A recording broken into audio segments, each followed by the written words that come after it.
বিসমিল্লাহির রহমানির রহিম। আজকের ক্লাসে সকলকে স্বাগতম। শিক্ষক পরিচিতি দেখো, আমি মোহাম্মদ গিয়াসউদ্দিন, সহকারী অধ্যাপক, কার্পাসডাঙ্গা ডিগ্রি কলেজ, দামোহদা চুয়াডাঙ্গা। তো আমি যেভাবে পরিচয় দিলাম, তাই প্রথম ক্লাসে তোমাদের সেই ধরনের পরিচয় আমাদের নেওয়ার কথা ছিল, কিন্তু করোনা ভাইরাসের কারণে শিক্ষা প্রতিষ্ঠান সবই বন্ধ। তো দূরে থেকে বাড়ি বসে তো আর সকলের পরিচয় নেওয়া সম্ভব নয়, তো আমার পরিচয়টা দিলাম। এখন আমরা পাঠ পরিস্থিতি দেখি। শ্রেণী একাদশ দ্বাদশ, বিষয় সমাজবিজ্ঞান, পত্র প্রথম, অধ্যায় প্রথম। তো তোমরা দীর্ঘদিন পরে এসএসসি পরীক্ষা দেওয়ার পরে অনেক দিন বসে আসো, লেখাপড়ার দিকে মন মানসিকতা তোমাদের নাই। তারপরে আবার যাইবা কলেজে ভর্তি হলে এই দুর্যোগ সময়ে স্যারদের সাথে তোমাদের কোনো সাক্ষাৎ হচ্ছে না। তারপরেও তোমাদের মনে রাখতে হবে, তোমরা যে পর্যায়টায় এখন এসেছো এই পর্যায়টা খুবই গুরুত্বপূর্ণ। এই ইন্টার পড়াশোনার পরে এর যে ফলাফল, তার উপর নির্ভর করবে তোমাদের ভবিষ্যৎ জীবন। এই সময়টা তোমাদের খুবই খুবই গুরুত্বপূর্ণ। বিভিন্ন কবিও তোমাদের এই সময় সম্পর্কে কবিতা লিখেছে, আলোচনা করেছে। তো আশা করি তোমরা নিজেদের ইমোশনকে কন্ট্রোল করে যথাযথভাবে পড়াশোনা করবে, এবং শিক্ষকরা যে বিষয়ই হোক, তারা যে দিনে দিনে যেভাবে পড়াবে, তোমরা দিনে দিনে সেইভাবে সেই পড়াটা তৈরি করে রাখবে। এরপরে আমরা দেখছি পাঠ শিরোনাম। পাঠ শিরোনাম হল সমাজবিজ্ঞানের ধারণা, প্রকৃতি ও পরিধি। অর্থাৎ এই সমাজবিজ্ঞান তোমরা যারা পড়াশোনা করবে, তাদের প্রথমে সমাজবিজ্ঞান সম্পর্কে ধারণা থাকতে হবে, তার প্রকৃতি এবং পরিধি সম্পর্কে জানতে হবে। শিক্ষণফল দেখো, এখান থেকে আমরা পাঠ শেষে শিখতে পারবো সমাজবিজ্ঞানের ধারণা, এটা ব্যাখ্যা করতে পারবো, সমাজবিজ্ঞানের প্রকৃতি বর্ণনা করতে পারবো, সেই সাথে সমাজবিজ্ঞানের পরিধি বর্ণনা করতে পারবো। এখন আমরা সমাজবিজ্ঞানের ধারণায় আসছি। দেখো, সমাজবিজ্ঞানের জনক অগাস্ট কোত 1839 সালে সর্বপ্রথম সোশিওলজি শব্দটি ব্যবহার করেন। সোশিওলজি শব্দটির উৎপত্তি হয়েছে ল্যাটিন শব্দ সোশিয়াস এবং গ্রিক শব্দ লোগোস এর সমন্বয়ে। ল্যাটিন শব্দ সোশিয়াস অর্থ সঙ্গী, আর যার ভাবার্থ সমাজ, এবং গ্রিক শব্দ লোগোস এর অর্থ হল জ্ঞান বা বিশেষ জ্ঞান। সুতরাং উৎপত্তিগত অর্থে বলা যায় সমাজ সম্পর্কিত বিশেষ জ্ঞান যে বিজ্ঞানের মূল বিবেচ্য বিষয়, তাকেই সমাজবিজ্ঞান বলা হয়। অর্থাৎ সমাজবিজ্ঞান হল সমাজ সম্পর্কিত বিজ্ঞান। এরপরে দেখো, বিভিন্ন মনীষী সমাজবিজ্ঞানের সংজ্ঞা দিয়েছেন বিভিন্নভাবে, তবে সার্বজনীন কোনো সংজ্ঞা আমরা পাই না। সমাজবিজ্ঞানের সংজ্ঞা দিয়েছেন এমিল ডুরখেইম, ইনি একজন সমাজবিজ্ঞানী। তিনি বলছেন যে সমাজবিজ্ঞান হচ্ছে অনুষ্ঠান প্রতিষ্ঠানের বিজ্ঞান। আবার কুভালেভস্কি বলেন সমাজবিজ্ঞান হইল সামাজিক সংগঠন এবং সমাজ পরিবর্তনের বিজ্ঞান। ম্যাক্স ওয়েবার বলেন সমাজবিজ্ঞান হইল সামাজিক ক্রিয়াকর্ম ও সামাজিক সম্পর্কের বিজ্ঞান। পার্ক বলছেন সমাজবিজ্ঞান হইল মানবগোষ্ঠী বা সমষ্টির আচরণ সম্পর্কিত বিজ্ঞান। উইলিয়াম পি স্কট বলেন সমাজবিজ্ঞান হইল মানুষের সামাজিক আচরণের বিজ্ঞান ভিত্তিক পাঠ। আবার ম্যাকাইভার বলছেন সমাজবিজ্ঞানই একমাত্র বিজ্ঞান যা সমাজ ও সামাজিক সম্পর্ক নিয়ে আলোচনা করে। ডেভিড পফেনেও বলেন সমাজবিজ্ঞান হইল সমাজ ও সামাজিক আচরণের সুশৃঙ্খল ও বস্তুনিষ্ঠ অধ্যয়ন। এবার গিডিংস বলেন সমাজবিজ্ঞান হচ্ছে সামাজিক ঘটনাবলীর বা প্রপঞ্চের বিজ্ঞান। আর.টি. শেফার বলেন সমাজবিজ্ঞান মানবগোষ্ঠী এবং সামাজিক আচরণের সুশৃঙ্খল বা নিয়মতান্ত্রিক পাঠ। নেল জে স্মেলসার বলেন সমাজবিজ্ঞান হচ্ছে এমন একটি অভিজ্ঞতা বা গবেষণা নির্ভর বিজ্ঞান যা সমাজ এবং সামাজিক সম্পর্ক নিয়ে আলোচনা করে। তাহলে আমরা বিভিন্ন মনীষীর এই যে সংজ্ঞাগুলি পড়লাম, এর ভিতরেই কিন্তু সমাজবিজ্ঞানের প্রকৃতি এবং পরিধি নিহিত আছে। তা আমরা সমাজবিজ্ঞানের প্রকৃতি এবার দেখি। এখানে আমরা কিছু পয়েন্ট আউট করছি যেগুলোর উপরে আমরা সমাজবিজ্ঞানের প্রকৃতি নিয়ে আলোচনা করতে পারব। তো সেখানে আমরা প্রথমেই দেখছি সামাজিক সম্পর্কের বিজ্ঞান ভিত্তিক পাঠ। তো দেখো, মানুষের পারস্পরিক সম্পর্কের উপর ভিত্তি করে সমাজ গড়ে ওঠে। এজন্য সমাজবিজ্ঞান মানুষের আচার আচরণ, আদর্শ, মূল্যবোধ, কার্যাবলী, রীতিনীতি কিভাবে পারস্পরিক সম্পর্কের ভিত্তিতে গড়ে ওঠে এবং কিভাবে এর গতিশীলতা বজায় থাকে তা নিয়ে অধ্যয়ন করতে গিয়ে গোটা সমাজের মধ্যে এর অনুসন্ধান করে। এখন সমাজ সম্পর্কিত পূর্ণাঙ্গ পাঠ সামাজিক বিজ্ঞানের অন্তর্ভুক্ত অন্যান্য বিষয় যেমন রাষ্ট্রবিজ্ঞান, অর্থনীতি, সমাজ কল্যাণ, নৃবিজ্ঞান এগুলা সমাজের এক একটি বিশেষ দিক নিয়ে আলোচনা করে। এসব সামাজিক বিজ্ঞানের কোনোটি সমাজ সম্পর্কিত পূর্ণাঙ্গ অধ্যয়নের দাবি করতে পারে না। পক্ষান্তরে গোটা সমাজের সমাজবিজ্ঞানের আলোচনার বিষয় বা ক্ষেত্র, তাই বলা যায় সমাজবিজ্ঞান হচ্ছে সমাজ সম্পর্কিত পূর্ণাঙ্গ পাঠ। এবার দেখো সমাজ কাঠামোর অধ্যয়ন। সমাজ কাঠামো সমাজবিজ্ঞানের কেন্দ্রীয় প্রত্যয়, আর সমাজ কাঠামোর মূল ভিত্তি হচ্ছে সামাজিক সম্পর্ক। বস্তুত মানুষের সাথে মানুষের সম্পর্কের বহির্বিকাশ বিভিন্ন সামাজিক প্রতিষ্ঠান ও কাঠামোর দ্বারা সুশৃঙ্খলভাবে প্রতিষ্ঠিত হয়। এই জন্য ব্যক্তি, গোষ্ঠী, প্রথা, সামাজিক প্রতিষ্ঠান ইত্যাদি পারস্পরিক সম্পর্ক বিষয়ে সমাজবিজ্ঞান আলোচনা করে। এ কারণে বলা যায় যে সমাজবিজ্ঞান হলো সমাজ কাঠামো সম্পর্কিত বিষয়ে বিশেষ অধ্যয়ন।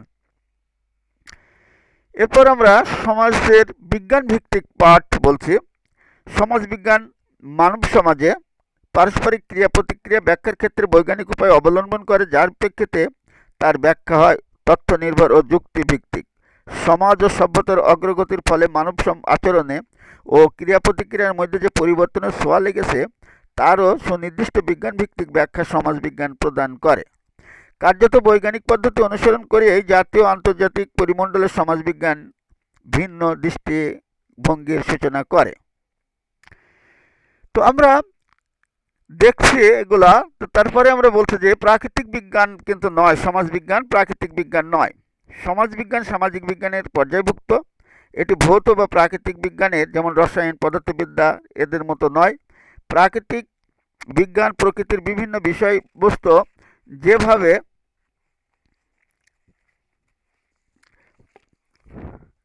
পরীক্ষা নিরীক্ষা বিশ্লেষণ করে, সমাজবিজ্ঞান সেভাবে করতে পারে না। তবে সমাজের বিভিন্ন বিষয়ে আলোচনার ক্ষেত্রে প্রাকৃতিক বিজ্ঞানের বিভিন্ন সূত্রকে প্রয়োগ করে, ফলে এর বিষয়বস্তু বাস্তবসম্মত ও তথ্য নির্ভর হয়। এটা কিন্তু বললাম প্রাকৃতিক বিজ্ঞান নয়, তাহলে এটা তাত্ত্বিক বিজ্ঞান। তো তাত্ত্বিক বিজ্ঞান যদি হয় তাহলে দেখি সমাজবিজ্ঞান পুরো প্রকৌশল, স্থাপত্যবিদ্যা বা কম্পিউটার বিজ্ঞানের মতো ব্যবহারিক শাস্ত্র নয়।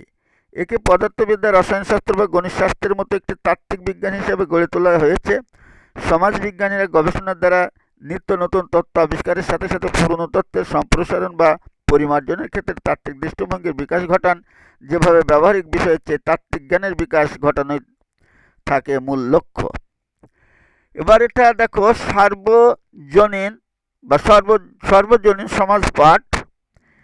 বিজ্ঞানসম্মত পদ্ধতিতে সমাজবিজ্ঞানে যে শৃঙ্খলিত জ্ঞান, সাধারণ সূত্র এবং গুরুত্বপূর্ণ সামাজিক সিদ্ধান্তসমূহ গৃহীত হয় সেগুলি ভবিষ্যৎ অনুরূপ অবস্থায় নির্দ্বিধায় প্রয়োগ করা যায়। এজন্য একে সর্বজনীন সমাজ পাঠ বলা হয়। উদাহরণস্বরূপ বলা যায় যে গ্রামীণ জীবনের ক্ষমতা কাঠামো, মর্যাদা ও শ্রেণী সম্পর্ক, অপরাধ, দুর্নীতি, পরিবার পরিকল্পনা, আত্মহত্যা ইত্যাদি সম্পর্কে সামাজিক সিদ্ধান্তগুলো মোটামুটিভাবে উন্নয়নশীল বা অনুন্নত সব দেশে গ্রামের ক্ষেত্রে প্রয়োগযোগ্য। এবার বলছি যে বিশ্লেষণধর্মী বিজ্ঞান। এটা সমাজবিজ্ঞান কেবল সমাজের ঘটনাবলীর আলোচনাই করে না, বরং এই ঘটনাসমূহের কার্যকারণ সম্পর্ক নির্ণয়ের চেষ্টা করে। এই ক্ষেত্রে যৌক্তিক বিচার বিশ্লেষণের সহায়তা নেওয়া হয়, তাই বলা হয় সমাজবিজ্ঞান একটি বিশ্লেষণধর্মী বিজ্ঞান। এটা আবার বস্তুনিষ্ঠ বিজ্ঞান। বস্তুনিষ্ঠতা সমাজবিজ্ঞানের জন্য একটি অবশ্যই পালনীয় বিধি হিসাবে গণ্য করা হয়। সমাজবিজ্ঞান বিভিন্ন সামাজিক ঘটনাবলী কার্যকারণ সম্পর্ক বিশ্লেষণ করে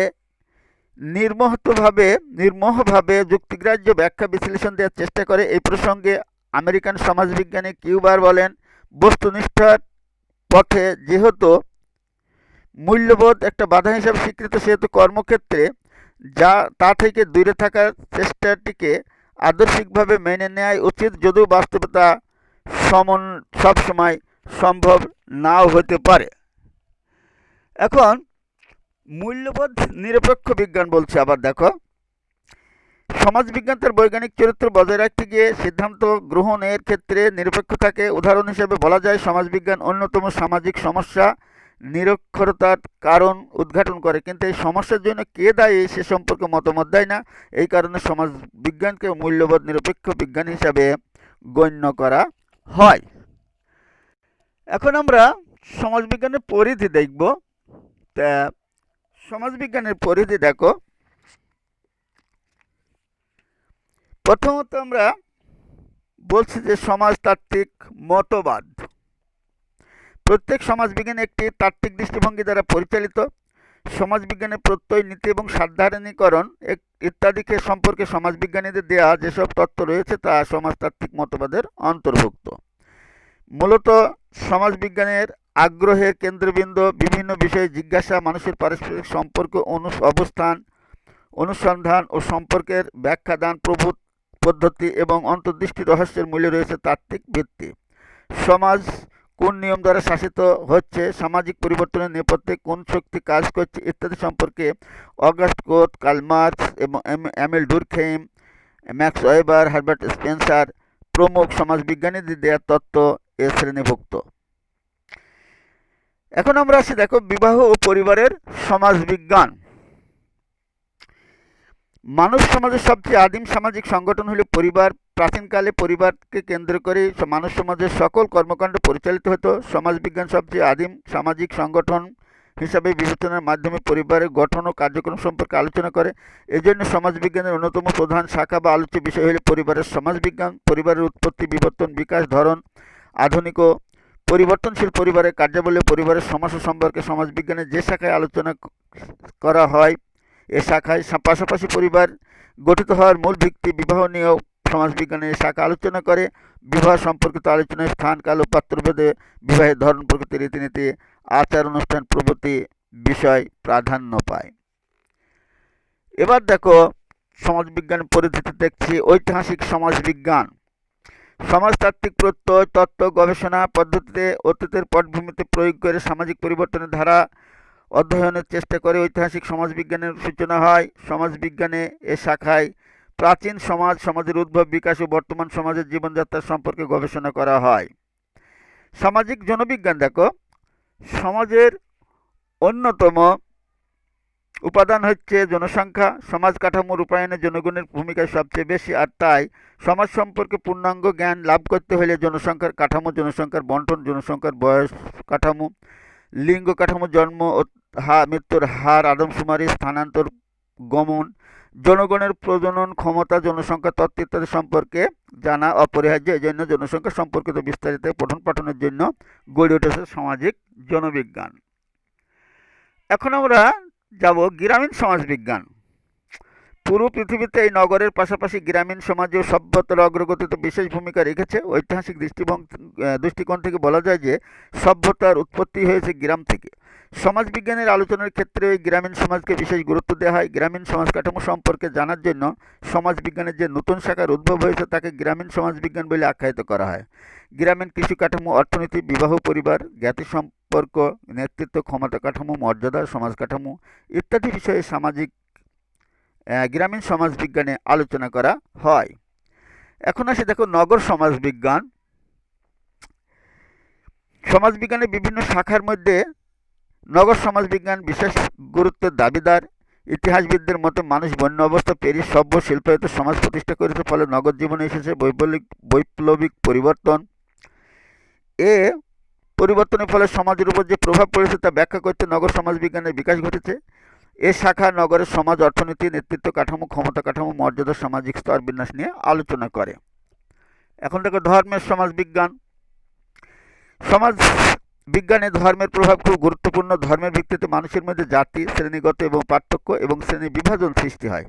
বস্তুত ধর্ম অনুসারে মানুষের আচরণ তথা প্রথা, লোকাচার, সাংস্কৃতিক অবস্থা, অর্থনৈতিক ব্যবস্থা ইত্যাদিকে নিয়ন্ত্রণ করে এবং মানুষের গোষ্ঠীগত নিজস্বতা প্রদান করে। এই বিষয়গুলোকে ব্যাখ্যা করার জন্য ধর্মের সমাজবিজ্ঞানের উদ্ভব।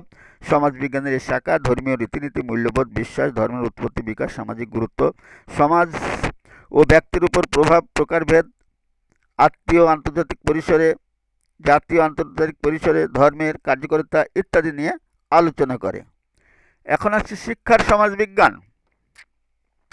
শিক্ষার সমাজবিজ্ঞান শিক্ষা প্রতিষ্ঠানের উদ্দেশ্য, পাঠ্যসূচি, পাঠ্য বিষয় বহির্ভূত নানাবিধ কার্যকলাপ, শিক্ষা ব্যবস্থার প্রশাসনিক দিক, শিক্ষার মাধ্যম, শিক্ষার ব্যবস্থা ধরন, শিক্ষার সাথে সামাজিক শ্রেণীর সম্পর্ক এবং সংশ্লিষ্ট অন্যান্য বিষয় নিয়ে আলোচনা করে। এছাড়া এটি শিক্ষা এবং সমাজের অন্যান্য প্রতিষ্ঠান যেমন অর্থনীতি, রাষ্ট্রবিধি ব্যবস্থা, জাতি সম্পর্ক ইত্যাদি মধ্যকার বিষয় নিয়েও বা সম্পর্ক নিয়েও পঠন পাঠন করে এবং অনুসন্ধান করে। এরপর আসি দেখো আমরা রাজনৈতিক সমাজবিজ্ঞান। রাজনৈতিক সমাজবিজ্ঞান রাষ্ট্রের রাজনৈতিক বিষয়াদির সঙ্গে সমাজের বিভিন্ন শ্রেণী, গোষ্ঠী তথা নাগরিকের সম্পর্ক নির্ণয় করে। সমাজবিজ্ঞানের শাখা রাজনৈতিক সংস্কৃতি, উন্নয়ন, আদর্শ, আন্দোলন এবং পরিবর্তন সম্পর্কে পঠন পাঠন অনুসন্ধান করে। এছাড়া রাজনৈতিক সমাজবিজ্ঞান বিভিন্ন ধরনের রাজনৈতিক ব্যবস্থা যেমন রাজতন্ত্র, স্বৈরতন্ত্র, সমাজতন্ত্র, গণতন্ত্র ইত্যাদি সম্পর্ক আলোচনা করে থাকে। এবার আমরা আসব সাংস্কৃতিক সমাজবিজ্ঞান। সমাজবিজ্ঞানের ভাষায় সংস্কৃতি হল মানুষের সার্বিক জীবন প্রণালী, যোগাযোগ ব্যবস্থা, প্রযুক্তি উন্নতির ফলে গোটা বিশ্বের লোকজন একে অপরের কাছে আসার সুযোগ পায় এবং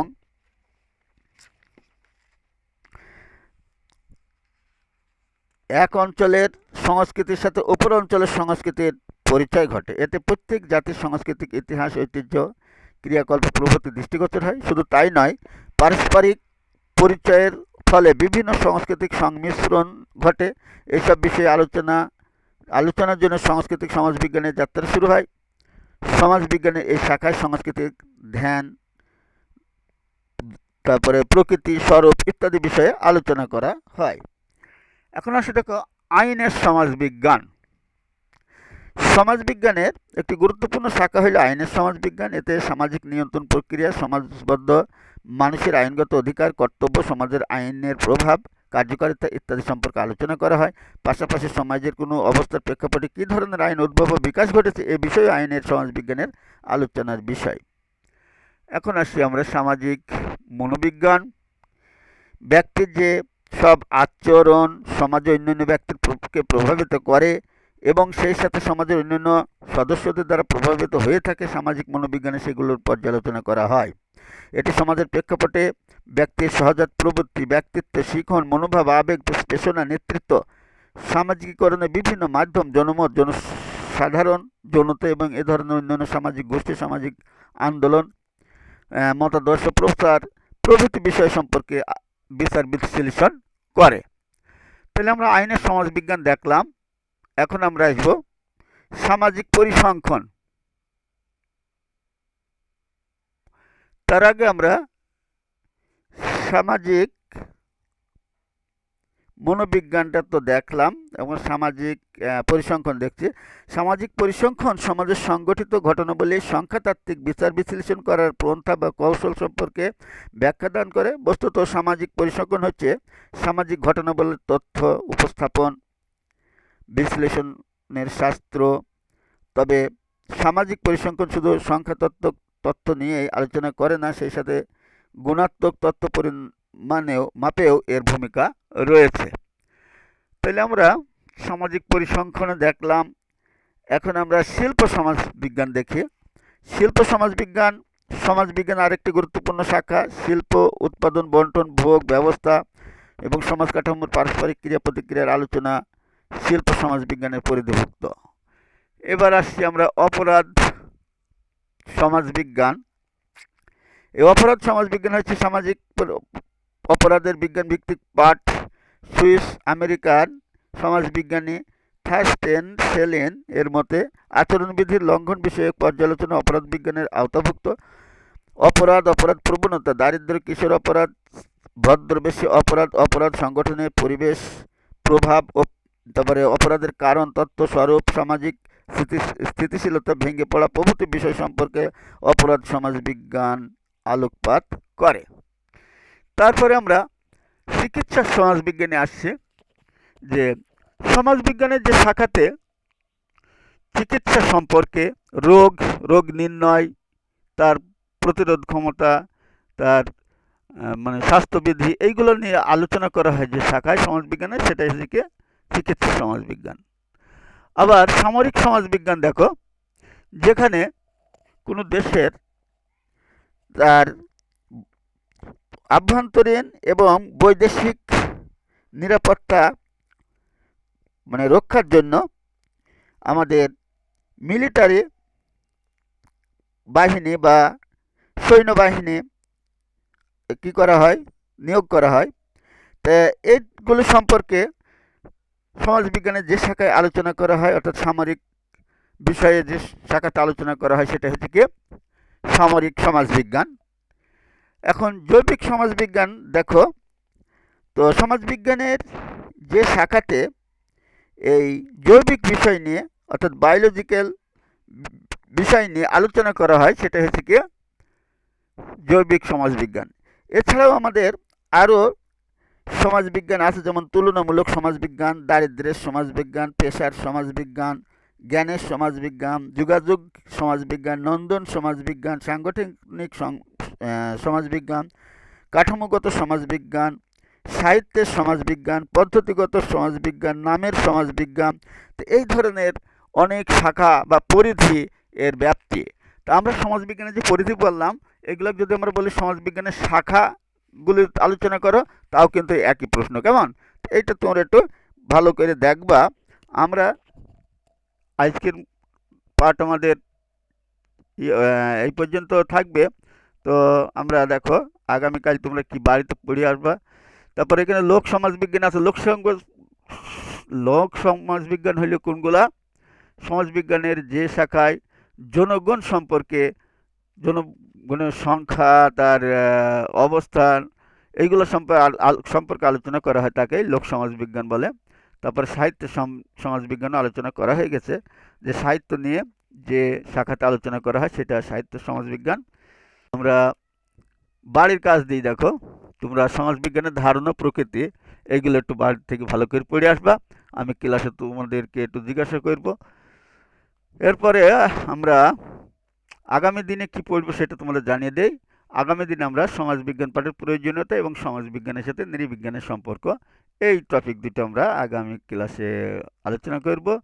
তো বই নির্দেশনা দেখো কোন বইতে আমরা এগুলো পাবো। তো আমি এটা আলোচনা করেছি ডক্টর সেলিনা আহমদ, সমাজবিজ্ঞান প্রথম পত্র, ঢাকা অক্ষরপত্র প্রকাশনী 2020, এই বইটা থেকে।